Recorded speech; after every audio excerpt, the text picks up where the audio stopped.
चलिए, तो ये जो 4-5 प्रश्न थे, वो हम लोगों ने उसके ऊपर देखा, आप लोगों की जो राय थी। अब हम लोग अपने टॉपिक के ऊपर आ जाते हैं सर।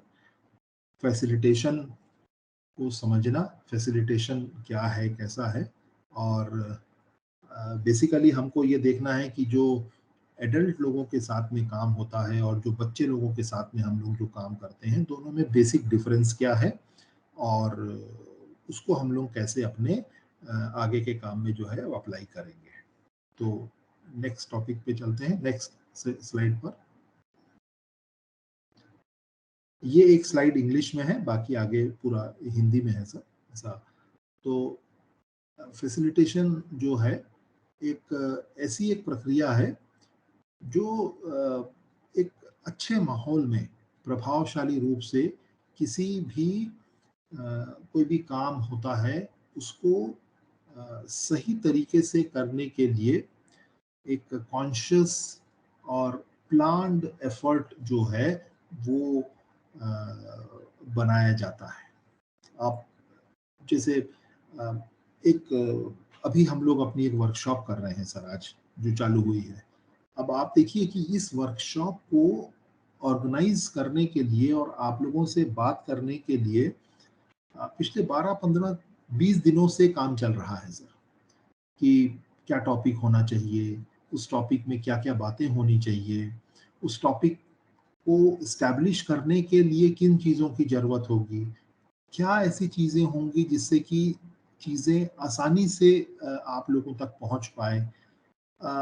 फिर उसके ऊपर में उस तरीके का टेक्स्ट डेवलप करना, उसको एक प्रेज़ेंटेबल फ़ॉर्म में लेके आना और फिर जाकर के उसको प्रेज़ेंट करना। तो ये पूरी प्रक्रिया जो है वो पहले से चलती रहती है सर, कंटीन्यूअस प्रोसेस के रूप में। तो ये जो फैसिलिटेशन जो है, ये पूरी एक प्रोसेस है, एक डेलिबरेट प्लान्ड एफर्ट है, किसी भी एक काम को ऑर्गेनाइज करना, अच्छे तरीके से इफेक्टिवली ऑर्गेनाइज करने के लिए जो पूरी प्रोसेस अपनाई जा रही है, वो हमारा फैसिलिटेशन की जो है उसको प्रोसेस कहते हैं।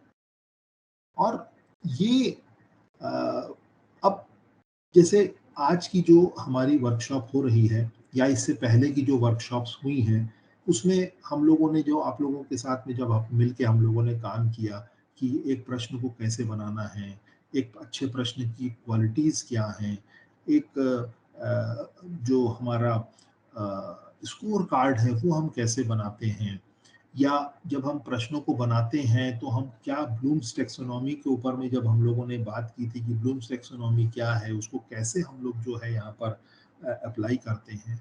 तो ये सारी बातें जो हैं, ये आप लोगों को अच्छी तरीके से आप लोगों के साथ में चर्चा हुई, आप लोगों ने उसमें एफर्ट्स डाले और उनको आप लोगों ने समझा।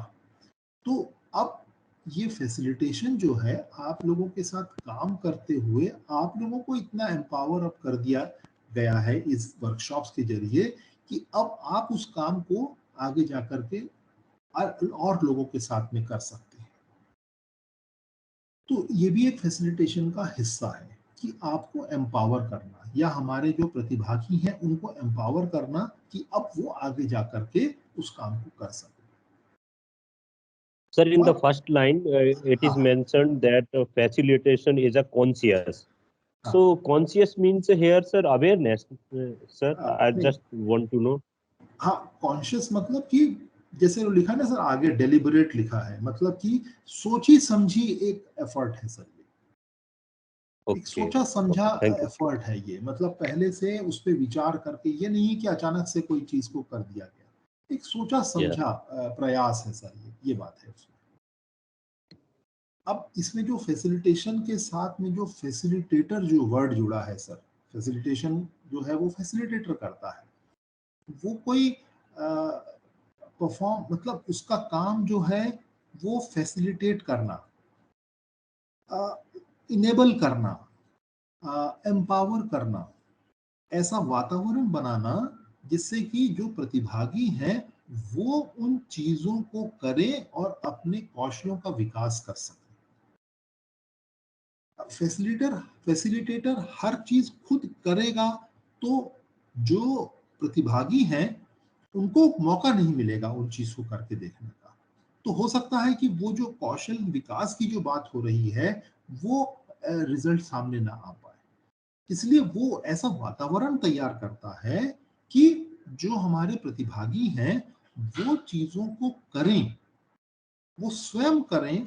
फैसिलिटेटर उनको मदद कर सकता है, फैसिलिटेटर उनको गाइड कर सकता है, रास्ता दिखा सकता है, लेकिन रास्ते पे चलने का काम जो है वो तो प्रतिभागियों का है, ताकि उनके जो कौशल हैं, उनको जो चीजें मिलनी हैं, उनको जो समझ विकसित करनी है, उसको वो आसानी से कर पाए। तो वही चीज यहाँ है कि facilitator does not perform the task but uses certain skills in a process which allows the individuals set their goal or learn a skill।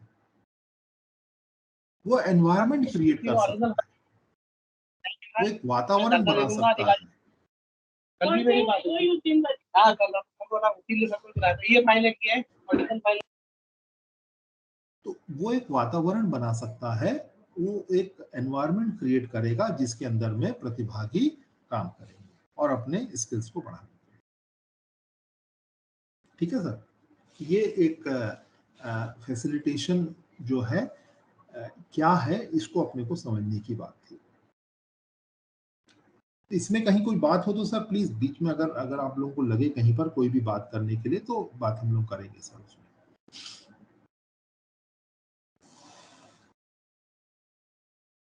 तो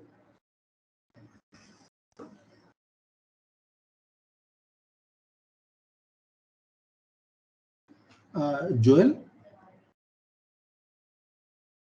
जोएल जी सर।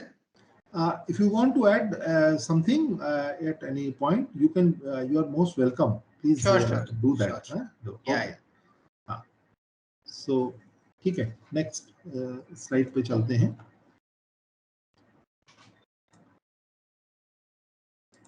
अब थोड़ा सा जो हमारा जो फैसिलिटेशन की जो बात है उसको हम लोग कंपेयर कर रहे हैं अपनी पेडागोजी के साथ। पेडागोजी यहाँ पर मैं आपको थोड़ा सा एक चीज बता दूं, यहाँ जो पेडागोजी शब्द यूज हुआ है वो बच्चों के साथ काम करने के लिए यूज हुआ है, और जब हम वयस्कों के साथ जब बात करेंगे तो एक नया शब्द इंट्रोड्यूस हो रहा है, वो अभी मैं आपको बताऊंगा अगली स्लाइड में। उस पे हम लोग जो है फोकस करने वाले हैं आगे के पूरे काम के अंदर। तो ये जो पेडागोजी की जो बात है जिसको हम लोग नॉर्मल वे में शिक्षण शास्त्र कहते हैं, ये आप लोगों ने अपने बीएड, एमएड और डीएड वगैरह के पाठ्यक्रम में पढ़ा भी होगा कि जो पेडागोजी है वो आप जानते हैं कि जब आप बच्चे को एडिशन करना सिखाते हैं तो उसकी जो सही प्रक्रिया है वो ये नहीं है कि पहले दिन से आकर के बच्चे को हम लोग सीधा बोर्ड के ऊपर में नंबर लिख दें और प्लस साइन लगा दें और उसके बाद में उसको बताना शुरू कर दें। उसके लिए बहुत सारे तरीके होते हैं शुरुआत में कि बच्चों को बहुत सारे मौके दिए जाएं कि वो पहले मूर्त वस्तुओं के साथ काम करें। बहुत सारे ऐसे ढेर दे दिए जाएं कंकड़ पत्थर के और उनको मिला करके काम करने के उनको मौके मिले। उसके बाद में धीरे धीरे फिर वो जो कंकड़ जो हैं उनके बदले में हम सिंबल यूज करें नंबर्स के। फिर धीरे से हम लोग जो ये जोड़ है, योग है, ये जो शब्द कहते हैं उसके बदले में सिंबल यूज करें। तो ये पूरी प्रक्रिया होती है। तो ये जो प्रक्रिया पूरी की पूरी है ये हमारा शिक्षण शास्त्र है। कोई मेथड अगर हम लोग कहते हैं कि भाई वर्टिकल हमको एडिशन सिखाना है या हॉरिजॉन्टल सिखाना है या मल्टीप्लिकेशन की हमको कोई मेथड सिखानी है, तो वो विधि जो है वो शिक्षण शास्त्र नहीं है। नॉर्मली ऐसा कह दिया जाता है कि जो विधियां हैं वही शिक्षण शास्त्र है, लेकिन वो गलत हमारे दिमाग में कंसेप्ट है। जो पूरी प्रक्रिया जो हम अपना रहे हैं किसी अवधारणा को समझाने के लिए वो हमारा शिक्षण शास्त्र है। और उसके अंदर में बहुत सारे सिद्धांत होते हैं। हम लोग जानते हैं कि सिद्धांत हमारा है कि हमको मूर्त से अमूर्त की तरफ जाना है, सरल से कठिन की तरफ जाना है या ज्ञात से अज्ञात की तरफ जाना है। ये जो हमारे बेसिक सिद्धांत हैं, इन सिद्धांतों का उपयोग हम जिन प्रक्रियाओं के साथ करते हैं वो हमारा शिक्षण शास्त्र है। उसके अंदर में बहुत सारी विधियां आ सकती हैं। लेकिन शिक्षण शास्त्र एक बड़ा हिस्सा है, बड़ा वर्ड है। तो बच्चों यहाँ अपने अपनी इस वर्कशॉप के संदर्भ में मैं आपसे कह रहा हूँ कि जो बच्चों के साथ हम स्कूल में काम करते हैं, हम वहाँ के लिए अपन पेडागोजी शब्द जो है वो यूज कर रहे हैं। अपने को वयस्कों के साथ जब अपन काम करेंगे, नेक्स्ट स्लाइड प्लीज, जब हम वयस्कों के साथ काम कर रहे हैं तो हम यहाँ पर एक नया शब्द यहाँ अपन ला रहे हैं जिसको अपन एंड्रोगोजी कह रहे हैं। एंड्रोगोजी ये वयस्कों के साथ काम करने का जो एक तरीका है या वयस्क शिक्षार्थियों से जुड़ने का जो विज्ञान है वो अपने को समझना है कि एंड्रोगोजी क्या है और एंड्रोगोजी और पेडागोजी में क्या बेसिक डिफरेंस है, ये हम लोग को समझना है। ठीक है, तो ये आगे की कुछ स्लाइड जो हैं इसी के ऊपर डेडिकेटेड है। चलिए नेक्स्ट स्लाइड चलते हैं। अब एंड्रोगोजी, इसको एक चीज तो अपने को समझ में आ गया है कि जो पेडागोजी है वो बच्चों के साथ जो हम शिक्षकी कार्य करते हैं उसके लिए जो प्रक्रियाएं अपनाते हैं वो अपन पेडागोजी के अंदर ले रहे हैं। तो यहाँ पर बेसिकली जो इस स्लाइड में बताया गया है कि जो पेडागोजी होता है वो अधिकार केंद्रित है। अधिकार केंद्रित का मतलब बच्चों के सीखने के जो अनुभव हैं उनको बहुत हद तक शिक्षक नियंत्रित करते हैं। मतलब ये है कि शिक्षक जो चीज बताते हैं बच्चे वो ही सीखते हैं। ये कहना चाहिए बहुत एक बड़ा हिस्सा है हमारी शिक्षा व्यवस्था का। बहुत बड़ी संख्या में शिक्षा जो बच्चे होते हैं वो टीचर पे डिपेंडेंट होते हैं कि वो जो चीज बताएंगे वही हम सीख रहे हैं। जबकि जो एंड्रोगोजी जो होता है वो चूंकि वयस्क शिक्षार्थियों पर केंद्रित है तो वहां पर बहुत सारी चीजें बच्चों की तुलना में बदलती हैं। जो पेडागोजी में टीचर जो होता है जो अपन जैसे मैं आप हम लोग सब बच्चों के साथ काम करते हैं तो करिकुलम को देख करके हम डिसाइड ये करते हैं कि हम आज क्या पढ़ाएंगे, हम उसको कैसा पढ़ाएंगे, बच्चों को वो समझ में आ पाए इसके लिए हम क्या क्या चीजें उपयोग करेंगे, क्या टीएलएम हम वहाँ उपयोग करेंगे, वो हमको डिसाइड करना पड़ता है बच्चों के स्तर को ध्यान में रखते हुए। तो कंट्रोल जो है वो टीचर के हाथ में है। ठीक है, अब यही चीज अगर हम जब वयस्कों के साथ जाते हैं तो देखते हैं अगली स्लाइड में। अच्छा, एक और चीज जो है अधिकार केंद्रित को ऊपर से नीचे मतलब टॉप डाउन अप्रोच की बात यहाँ पर हो रही है कि एक ऊपर में कोई बड़ी सी चीज है वहां से नीचे की ओर बह रही है, मतलब शिक्षक से बच्चों की तरफ जाने की बात है। यहाँ जो हस्तांतरण वर्ड यूज किया गया है कि जो नॉलेज का जो ट्रांसफर हो रहा है वो टीचर से बच्चों की तरफ हो रहा है, ऐसा जो है पेडागोजी के अंदर में होता है। नेक्स्ट स्लाइड में अपन देखते हैं कि एक वयस्कों के साथ में क्या है। नहीं, एक स्लाइड पीछे देखें। Okay, next slide. हाँ, ओके, तो अब ये एडल्ट लर्निंग के जो प्रिंसिपल्स हैं, जो सिद्धांत हैं वयस्कों के सीखने के, वो यहाँ पर किस तरीके से पेडागोजी से अंतर है, मतलब जो एंड्रोगोजी और पेडागोजी में क्या बेसिक डिफरेंस है वो यहाँ आपको समझ में आ जाएगा कि जो एंड्रोगोजी जो है वो वयस्कों के सीखने के अनुभव और वयस्क शिक्षा में सर्वोत्तम रूप से काम करने वाली विधियों पर केंद्रित है। ठीक है, इसमें सेल्फ डायरेक्शन बहुत होता है। सेल्फ डायरेक्टेड मतलब आपको हो सकता है, मतलब अपने अपने अनुभव की बात है, लेकिन नॉर्मली बड़े ज्यादा केसेस में जैसे आपने देखा होगा जो ओपन यूनिवर्सिटीज हो रही हैं आज के दिन में, ओपन यूनिवर्सिटीज में बहुत बड़े बड़े कोर्सेज हो रहे हैं, 2 साल का बीएड हो रहा है या एमएससी मैथमेटिक्स होता है, तो तमाम कोर्स जो आज यहाँ दूसरी जगह होते हैं और उसमें कई लोग जो वयस्क हैं वो जो लोग नहीं पढ़ पाए किन्हीं कारणों से वो करते हैं और उनके पीछे में कोई भी ऐसा टीचर नहीं होता, उनके पास में ऐसा कोई भी ये कंपल्शन नहीं है कि आपको डेली जाकर के क्लास अटेंड करना है। वहाँ कंटेंट क्लासेस का एक शेड्यूल बनता है, 6 महीने में कभी 2, 3, 4 दिन के लिए शेड्यूल क्लासेस लगती हैं, उनको मटेरियल मिलता है पढ़ने के लिए, वो अपना पढ़ते हैं और एग्ज़ाम देते हैं और वो आगे बढ़ते हैं, जो भी अगले कक्षा में जाते हैं। तो ये इस प्रकार यहाँ पर आप देखेंगे कि मतलब बहुत बड़ा हिस्सा पढ़ाई का वो सेल्फ डायरेक्टेड होता है।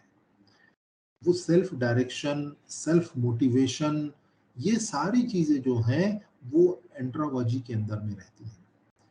पेडागोजी में शिक्षक है, वहां पर शिक्षक बच्चों को डायरेक्शन देते हैं, शिक्षक बच्चों को मोटिवेट करते हैं, शिक्षक उनको प्रेरित करते हैं कि बच्चों पढ़ो पढ़ो, ये करो वो पढ़ो, कल मैं तुम्हारा टेस्ट लेने वाला हूँ, आज चलो हम लोग ये पढ़ते हैं, आज हम लोग ट्रायंगल पढ़ेंगे, कल क्वाड्रिलेटरल पढ़ेंगे। ऐसे टीचर उनके साथ काम करते रहते हैं।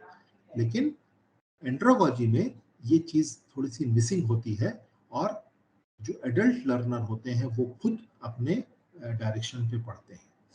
और आप देखते हैं कि ऐसे एक छोटे छोटे से ग्रुप बन जाते हैं जब इस तरीके की कोई चीजें होती हैं। जो 2, 4, 5 लोग जो एक इस तरीके का जो काम कर रहे हैं या जो पढ़ रहे हैं, वो आपस में मिलजुल के काम करने लगते हैं, एक दूसरे का सहयोग करते हैं और एक दूसरे के लिए जो है एक दूसरे का काम करके देते हैं वो, कि भाई चलो हाँ ये मैं करता हूँ, तुम मेरे लिए ये कर लो, इस तरीके से, और फिर वो आगे चलते हैं। इसमें एक जो सबसे इम्पोर्टेंट चीज जो है, ये एक अनौपचारिक रूप से जो है वो सीखना हो जाता है। और जो ग्रेड है उसका बहुत ज्यादा महत्व नहीं रहता। जो अपन एंड्रोलॉजी की बात कर रहे हैं, जैसे आप लोग भी यहाँ पर जुड़े हुए हैं सब, आप लोग के लिए जो आप लोग यहाँ सीख रहे हैं, जो हमारी बातचीत हो रही है, इसके बाद आप कुछ चीज़ें, आपको जो डायरेक्शन मिला उसके अनुसार आप कुछ पढ़ रहे हैं, कुछ नई नई चीज़ें देख रहे हैं, उससे आप लोगों की जो कैपेसिटी बिल्डिंग हो रही है, वो मुझे लगता है कि आपके लिए बहुत ज़्यादा इम्पोर्टेंट है। इससे कोई आपको ग्रेड मिल रहा है या नहीं मिल रहा है, ये शायद चिंता बहुत ज़्यादा नहीं हो रही है। लेकिन जो आप मिल करके हम लोग यहाँ बातचीत कर रहे हैं, कुछ चीज़ें आपकी सुन करके हम लोग सीख रहे हैं, हम लोग से आप लोग कुछ चीज़ जान रहे हैं, ये जो एक चीज़ है वो इम्पोर्टेंट है यहाँ पर। ये एक एंड्रोलॉजी का एग्जाम्पल जो है वो ये हमारे साथ में ही हो रहा है, ये सब एंड्रोलॉजी के ऊपर काम हो रहा है। ठीक है, चलिए आगे चलते हैं। इस पे अगर कहीं कोई आप लोगों की कोई बात हो या कुछ बिंदु आप लोगों का रखना हो तो बिल्कुल आप बेझिझक यहाँ रख सकते हैं सर, प्लीज।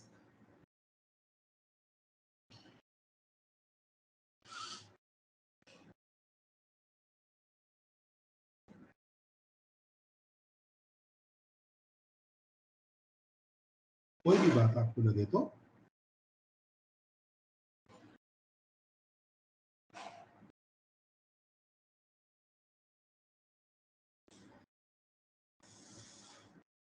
जोएल कुछ अगर बोलना हो तो if you can add, if you want to add.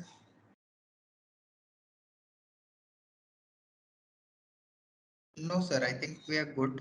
Maybe okay sometime later. Okay okay okay okay.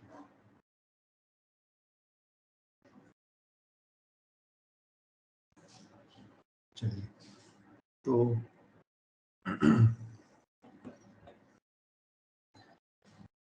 ये जो हम लोगों ने अभी बात की, ये उसी का सार है सर, एक टेबल के फॉर्म में आ गया है। जो हमारे वयस्क जो शिक्षा है, वयस्कों के साथ काम करना और बच्चों के साथ काम करना, ये उसके 4 बिंदुओं पर उनके जो अंतर हैं वो बता दिया गया है कि अ, परिभाषा या जिसको अपन कह सकते हैं एंड्रोलॉजी और पेडागोजी में डिफरेंस है। एंड्रोलॉजी मतलब वयस्कों के साथ काम करने के लिए जो विधियां अभ्यास होते हैं वो है, और पेडागोजी में बच्चों के साथ जो काम होता है। मुख्य बिंदु व्यक्तिगत रूप से, स्वनिर्देशित रूप से या स्व प्रेरणा के साथ में जो है एक वयस्क काम कर लेता है। और जो बच्चों के साथ जब काम होता है तो वहाँ पर टीचर बच्चों को ज्ञान का हस्तांतरण करते हैं। और वहाँ पर भी देखिए आप लोग अभी सुनते भी होंगे, वहाँ पर भी बहुत सारी नई-नई बातें अब आने लगी हैं पेडागोजी के अंदर में भी। तो धीरे-धीरे हो सकता है आगे चल के ये जो चीज़ें हैं वो और उसमें बदलाव भी आपको देखने को मिले। तो बाकी जो टीचर बच्चों के साथ काम कर रहे हैं, जो नॉलेज को ट्रांसफ़र कर रहे हैं, उसको किस तरीके से बेस्ट पॉसिबल बना सकें बच्चों के अनुभवों के साथ में जोड़ते हुए, वो पेडागोजी जो होती है वो उतनी अच्छी मानी जाती है, जिससे कि बच्चों को अच्छी तरीके से कोई चीज़ समझ में आ जाती है। तो वो पेडागोजी बहुत अच्छी मानी जाती है और उसको फिर सब लोग जो है अडॉप्ट करने लगते हैं। तीसरा बिंदु अधिकार के संदर्भ में अगर देखें तो यहाँ पर एंड्रोगोजी में जो हमारे वयस्क जो साथी हैं, उनके अधिकार पे बहुत सारी चीजें होती हैं।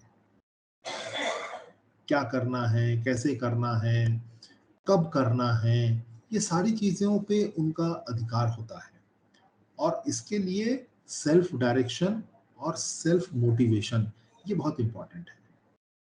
कई बार ऐसा होता है कि कोई ये काम हमको करना है लेकिन वो किन्हीं कारणों से वो टलता जाता है, नहीं हो पाता है चीजें। और कई बार ऐसा भी होता है कि कोई चीज आती है और एकदम से इमीडिएटली हम उसको करके खत्म कर देते हैं, भाई हमारा अपना इंटरेस्ट भी उसमें जुड़ जाता है। बच्चों के साथ में ये है कि जो अधिकार है वो शिक्षक के हाथ में है। शिक्षक डायरेक्ट करते हैं कि आज मुझे क्या करना है, करिकुलम के आधार पर, समय को देखते हुए, परीक्षा का समय है, दूर है, कम है, किस प्रकार का माहौल है स्कूल के अंदर में, उसके आधार पर बहुत सारी चीज़ें जो है वो टीचर जो है डिसाइड कर लेते हैं। और जो ग्रेडिंग की बात है या मूल्यांकन जो हो रहा है, उस पे एंड्रोगोजी में बहुत कम महत्व होता है। और स्कूल में जब बात होती है, बच्चों के साथ जब होती है बात, तो इस पे ग्रेड का जो है काफ़ी महत्व माना जाता है। तो इसमें सर यहाँ कोई भी अगर बात आपकी हो तो मैं प्लीज़ आप अपनी बात रख सकते हैं सर। लोग भी कुछ कहें तो अच्छा रहेगा, अच्छा लगेगा उसमें भी।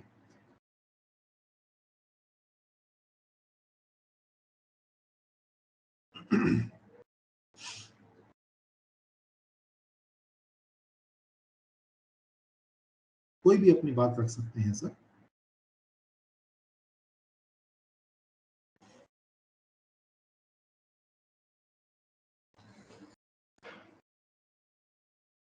Devendra sir, Sudarshan sir, Anoop sir, Jitendra sir, कोई भी अपनी बात आप लोग। Teachers if you have any questions तो भी आप पूछ सकते हैं। नहीं सर, ये सिर्फ क्लियर कर रहा हूँ कि जो अधिकार क्षेत्र में प्रौढ़ शिक्षा पद्धति के अंतर्गत लिखा हुआ है, उन्हीं के अनुभवों पर नियंत्रण होता है और उन्हें सीखने के लिए हमेशा प्रेरित होना चाहिए। वे अपनी इच्छा से सीखने के नए या अलग प्रकार के अनुभव तलाश कर सकते हैं। तो सर इससे ये निष्कर्ष निकल रहा है कि वो प्रौढ़ अधिक सेल्फ मोटिवेटेड होते हैं sir, in comparison with the child. नहीं सर, ऐसा कंक्लूजन तो अपन लोग नहीं निकाल सक रहे हैं सर। ये जो वयस्क होते हैं वो ऐसा कर सकते हैं। मतलब ये सजेस्टिव है ना सर? बिल्कुल सर। देखिए क्या है ना कि बच्चे जो हैं, अगर हम बच्चों के नजरिए से देखें तो वो टीचर पे बहुत डिपेंडेंट होते हैं सर, अपने एजुकेशन के लिए खासकर। तो वहां पर उनके पास कुछ बहुत, देखिए कुछ बच्चे तो होते हैं, आगे अपन देखेंगे इस चीज को। कुछ बच्चे होते हैं आपके क्लास में, अगर 40 बच्चे हैं तो आपको 3 या 4 बच्चे ऐसे जरूर मिलेंगे जो एकदम इनोवेटिव होंगे, जो कुछ अलग ही करने की उनके अंदर में क्षमता होती है। कुछ बच्चे ऐसे होते हैं जो आपने उनको थोड़ा सा डायरेक्शन दिया और वो उसमें कुछ अपनी चीज जोड़ करके एक अच्छी चीज और नया चीज बना लेते हैं। वो उन चारों से अलग होंगे जो आप अभी जिसके अपन पहले बात कर रहे थे। वो कुछ नई बात ही सोचते हैं, अलग टाइप की बात सोचते हैं। लेकिन कुछ होते हैं जो आपकी बात सुनकर उसमें आपने एक बात कही, उन्होंने अपनी एक बात जोड़ करके एक नई चीज बना दी। कुछ बच्चे ऐसे होंगे जो आपने कहा बिल्कुल वो उनके लिए पत्थर की लकीर है, उससे आगे ना वो उससे पीछे होंगे ना आगे जाएंगे। और कुछ बच्चे ऐसे भी होते हैं बेचारे जो क्लास के अंदर में जिनको अपन कितना भी अपन काम करते हैं कुछ भी है, लेकिन वो बहुत अच्छा नहीं वो कर पाते हैं। फिर भी वो कोशिश करते हैं कि आपके पीछे पीछे चलें कि जो आपने जो भी कुछ बताया है उसको अपन वो कर लें, कम से कम वो तो कर लें हम लोग। इस तरीके से होता है कई प्रकार के। लेकिन जो वयस्क होते हैं, वयस्कों के पीछे में ना तो कोई फैसिलिटेटर बहुत ज्यादा पड़ता है, उनको ये भी नहीं बताया जाता कि भाई आपको करना क्या है, वो अपने तरीकों से करते हैं इस काम को। उनका सब कुछ जो है काम वो खुद कर सकते हैं, उनका स्व प्रेरणा रहती है उनके पास में, और वो नए नए तरीकों को इजाद करके भी काम कर सकते हैं, उसके लिए कोई उनके पास में दिक्कत भी नहीं है।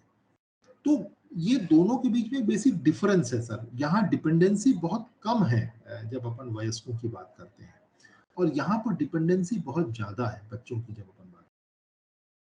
तो ये जो चीज है, ये अधिकार की जो यहाँ पर बात हो रही है कि टीचर्स का अधिकार यहाँ ज्यादा है बच्चों के केस में, और यहाँ पर जो अधिकार जो है वो अपना प्रशिक्षार्थियों के हाथ में ही ज्यादा रहता है खुद का। ठीक है सर? जी sir, thank you sir. Okay okay.